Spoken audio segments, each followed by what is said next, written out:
he's going to provide an update on a few different investigations that started last night related to multiple shootings. So good morning, everyone. I know everybody's interested, and we're also interested in what happened in an hour last night in 3 different districts. We had 4 shooting incidents where 9 people were shot. One was a fatality. First one starting out at 7:30 last night. District 3 officers responded and had a preliminary investigation that there was an argument earlier that led to shots being fired. 2 people were hit. A 37-year-old female was shot in the leg, transported to the hospital, and a 53-year-old man was struck in the head, a grazed wound, but he refused medical treatment. The next one, where 5 people were shot, is around 8:10. This was also in the 3rd district. It was at Cherokee in Nebraska, which has a park basketball court in the area. District 3 officers were called about a shooting at Cherokee in Nebraska. When they arrived on the scene, they located 1 person who had been shot. 2 area hospitals alerted us that they have received additional gunshot victims who were privately transported. In all, 5 men were shot, ranging from ages 20 to 67. A 33-year-old man is in critical condition, was privately transported to hospital, and multiple people were firing at each other at this location, and we have numerous shell casings that we were going over as evidence. The next one that happened at 8:25, this was in the 5th district. North of the location, northwest, they responded to a call for a shooting at 3600 block of Hamilton. A preliminary investigation revealed that a victim was dropped off by an unknown individual on Natural Bridge shortly after he was approached by a person who attempted to rob him. The victim attempted to run away when he was shot multiple times in the leg. We believe this victim is in his 20s. And then the last one within this hour span, as at 4200 West Cote Brilliant, around 8:30 p.m., one was a victim of a homicide. District 5 officers received a call for a shooting. When officers arrived, they found a 31-year-old man, Michael Durley, who's been shot. He was pronounced dead at the scene. You know, these things are very concerning to us, especially when they happen in such a short time period. I was watching and getting the alerts last night, also making a couple of calls inquiring, are these related? We don't see this as being related this time. Always on a Monday morning, we do our crime meetings with our senior staff and go over every single shots fired incident and also every non-fatal and fatal shooting. And so we went over those things. So at this time, the evidence that we're collecting, working with our investigators, they're all active investigations. And right now we have video. In some of them we have evidence, and we have other things as they're all active investigations going at this time. We take this seriously. As you can see, where we are at in the city of St. Louis, we're in decades low right now as far as it comes to murders in our city. We continue to lower that number, but still too many out there. We have about 120 less shooting incidents this year compared to years past. And at the same time, because of the good work that our men and women are doing and working with the public and having people come forward with information and leveraging technology and this evidence that we received at these scenes, we look to get these trigger pullers off the street. We worked very hard to make sure that we're doing everything we can to prevent the first shooting and then prevent subsequent shootings that happen afterwards. And that's why we're at an 80% homicide clearance rate. And it's one of the highest in the nation for a city that has this type of gun violence that's happening. So good work. We're going to continue to press. But still, where these numbers are going down, far too many, and then you see incidents like this that happened across the city in an hour span, and that's unacceptable to us. And we are going to do everything that we can to prevent the first one, but continue to do everything we can to get these trigger pullers off the street, because not only harming people that they're intended targets, but there's also people out there when they are shooting at people. We sometimes see people that are unintended targets, and we want to keep everybody in our city safe. So with that, I'll take some questions. You can talk about the incident on Bay. Has to be surprising to see the 17-year-old with this rifle, carrying that rifle. Your thoughts on that for the youth out there? Yeah, you know, those are the type of things that you hear me talk about all the time. We live in a state where it's not prohibited for a juvenile to carry a firearm. It's one of the things that I haven't seen in any other state. Some of the rules that often come up every session, should juveniles be able to carry firearms? I believe that you got the frontal cortex that is not developed at that age, and certainly unsupervised when carrying firearms, and can lead to danger for that juvenile, and also dangers to others if they should use them.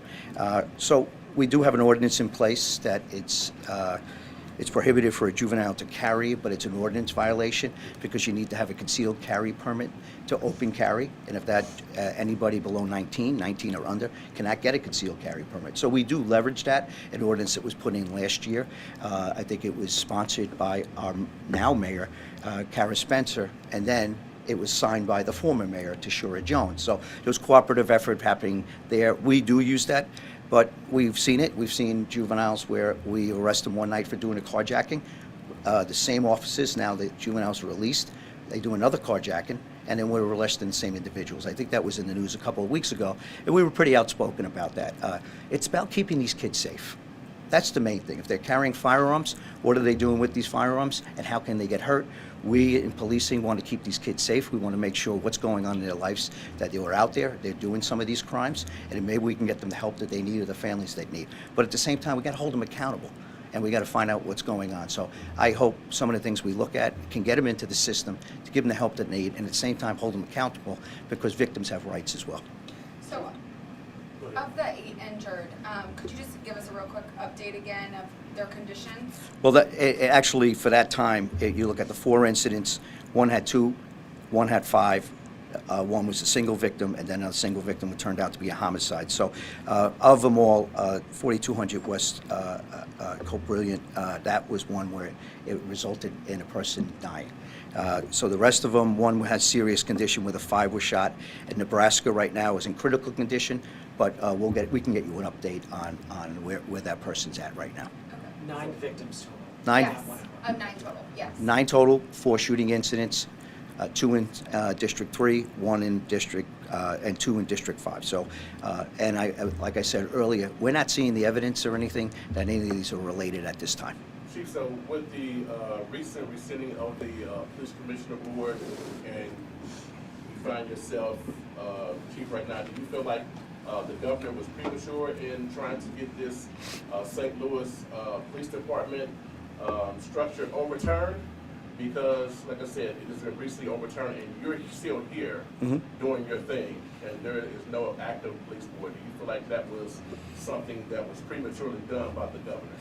You know, you're going to draw me into politics. A bill was signed, 495 earlier this year. I know they have to set up the governance. What's happening now, I think everybody can read what's going on with a special session and dissolving a board and reappointing them.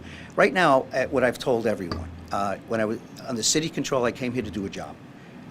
Mayor, at that time, Tashura Jones, had said, the chief's going to be the police chief. He's going to run the police department. And then at the same time, coming in, you've heard the governor say, this is our police chief. He's going to run all operations. So you kind of get some steadiness with the police chief, who's the same person that was running under city control, now where we have a board of police commissioners. And they have the confidence in this chief for the last 3 years, and continuing now under the state control bill. So I don't see that changing. It's the governance that kind of has somewhat was put in place. Now there's things, technical rules that they have to do because of legislative rules. But at the same time, we have a transition director as well. So that transition director, his name is Derek Winters. He's been put in place. So at this time, anything that the state needs to know what I'm doing, I do have a place to go to when I need to run things by him from an operational sense. So I want everybody to know there's still steadiness here. There's continuity of the leadership, and and that should give people confidence that although there's things happening from policy and reviews and governance, how we're doing policing, how we're going to continue to look at crime, how we're going to run this police department remains the same, and the leadership. And also, Chief, after an incident like this, with the multiple shootings within an hour time span, what are you doing and what are you giving to your colleagues as far as public trust in the police department? And if I come to St. Louis, this won't happen to me. Well, I would like to say that the shootings and the murders, although we still have we have too many. One's too many. But we are going in the right direction. Some of these areas that these happened, I would say we just got to make sure that we're people that are coming to our town, everybody that lives here, these are the type of things that we're reducing them. We're reducing them.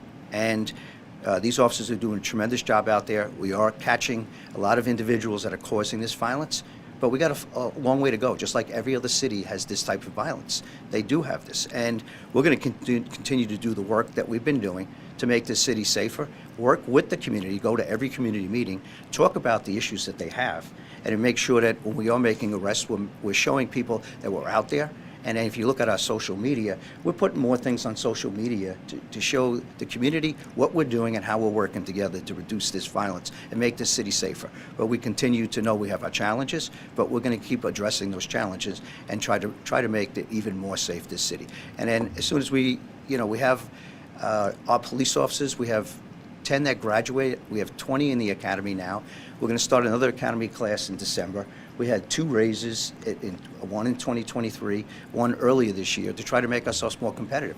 So we'd like to get even more officers on the street, and hopefully with this new police board looking at the budget, they can help with those raises and assist this chief and the department are trying to recruit even more people. I also want to remind everybody in the community, 39 officers that had left this profession, not leave the profession, but left this jurisdiction for other jurisdictions in the area, they've come back, and I've sworn 39 officers in the last 2 years. So people are coming back to this profession. We're starting to build up. We're going to continue to look to try to build our ranks up, bring people in this noble profession. That's going to help us in the strategy plan that we already have in place. Chief, have you had any communication with the FBI that is supposedly flooding the area with so many FBI people now? And if so, what will their role be? Yes. I have a great relationship with all our federal counterparts and state counterparts, and even the local jurisdictions. And the SAC over there is named Chris Crocker. I speak to Chris regularly. He's a special agent in charge. They are looking to bring in more, and where we put them, probably strategically, where they can help us is in these strike forces and investigations, and help us with some of the violent crime and some of the things that are happening where it's more patterns and trends. So as soon as they come here, they're also coming to the whole region. They're not just coming to the St. Louis city. They're coming to the region. So I would gladly, any resources that we have, we already work well together. That's why it's not just the St. Louis Metropolitan Police Department is doing it, but our federal partners and also our prosecutor, to remind people how is this getting safe for this city. We also have a prosecutor that's holding people accountable as well, in Gabe Gore. And that relationship and holding people accountable, as well as our U.S. attorney. So coming in, yes, if the FBI is coming in, you'd have to ask them on the numbers that they're bringing in, but any resource that comes in, I welcome. I'd like to add in just an additional thing, separate from the Sunday night stuff, and it's related to an announcement from the FBI. Did you guys see that this morning? Do you want me to go into that? I'll go into that. So the FBI, just showing how we're working together on some of these cases and violent crimes, they actually have a $10,000 reward that was put out, and they made an announcement on a double homicide that happened last September 19th on North Kings Highway of a 42-year-old man named Marshawn White and a 34-year-old man, Marcus Price. And it's one of the cases where we work jointly with, but this is one of the cases we have not solved in a joint operation of doing this investigation. So they've put it out. Please look at that announcement, and definitely if anybody has any information on that, if you can get that word out for us as well, help us solve that case, bring justice to those families, and get a killer off the street, or killers. So at this time, and the FBI, we're working together with that. So it's a $10,000 reward coming from the FBI. And Chief, also, we're seeing that where President Trump has started to bring in or threaten to bring in National Guard troops to cities that have been plagued with violence. Are you worried or are you concerned in at all if President Trump would consider bringing in those troops to St. Louis? And would you welcome the National Guard or federal troops to St. Louis? Well, I have not heard any talk of them coming to St. Louis at this time. Sometimes when things like that happen, they're not in the decision of the chief of police. So if that point ever comes, I'll probably have more details on what the plan would be. But at this time, it's not something that's talked about. And really, hypothetically, it's tough getting into hypotheticals. I do know that we did have, when we had the No Kings March, when we had several thousand people that were here a couple of months ago, the National Guard was called up by the governor, and then to assist Kansas City and the city of St. Louis. It's something that yes, it was available, but we were able to do things and make sure we kept the city safe, and everybody had a peaceful march, and except for a few that wanted to try to take the highway towards the end of the night, but we were able to dissuade them from doing that. But at that time, the National Guard was there, but it wasn't needed. But you have to work them into the plans if they are going to be here and if they are needed. So you got to do it. You got to have some common sense about how you would do it. But right now, I really can't get into that because it's not a conversation that has even been brought up to this chief or I've heard about until you asked this question. At this time, I would have to deal with that question. Should they come here, and if there's resources that are given to us, then I'd have to figure out a plan on how to deal with that and how to use them in the best way possible for the community. Any last Did you questions? say anybody was arrested in any of these shootings, or do We have, I just did as I said, I do with my senior staff, I just finished doing my crime meeting, so everything's fresh. As far as last night I was getting updates. I get updates through emails, and then also this morning I went over. Right now we got some pretty good leads in some of these cases, but I don't want to jeopardize the investigation. They're all very fresh. We're diligent working on it. Our detectives are doing their job. And as you know, we go out, we get video, we canvass for witnesses. There's ballistic evidence that we're testing right now in the laboratory. There's guns firearms that have been covered. I don't want to give the case where it's at, but we're certainly, we're pretty good at doing this when we collect the evidence, and hopefully we can have some news on who's responsible for this, and hope to make sure that we get that person off the street so they can't shoot again.